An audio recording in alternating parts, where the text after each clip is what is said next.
మీకు బోరింగ్ చిత్రాలు నచ్చకపోతే కానీ మ్యాజిక్ చూడాలనుకుంటే మీ రంగులు పట్టుకుని టింకు సాహసంలో చేరండి. టింకుకి బొమ్మలు గీయడం ఇష్టం. ఒకరోజు అతనికి ఇంద్రనస్సు రంగులలో మెరిసే పెయింట్ బ్రష్ దొరికింది. టింకు బొమ్మలు గీసినప్పుడు అద్భుతాలు జరిగాయి. అవి ప్రాణం పోసుకున్నాయి. అతను నవ్వుతున్న సూర్యుడిని గీశాడు. వెంటనే గదిలో వెలుగు నిండింది. అతను కుక్క పిల్లను గీశాడు. అది తోక ఈపుతో అతని ముఖాన్ని నాకింది. కాని ఒక రహస్యం ఉంది. టింకు దయతో గీసినప్పుడు మాత్రమే మ్యాజిక్ పనిచేసింది. అతను కోపంగా ఉంటే రంగులు మసకబారాయి.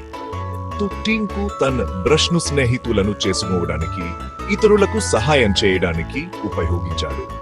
అతను నవ్వును పంచుకున్నప్పుడల్లా అతని కళ మరింత మ్యాజికల్ గా మారింది. గుర్తుంచుకోండి, దయతో సృష్టిస్తే ప్రపంచం మరింత ప్రకాశవంతంగా మారుతుంది.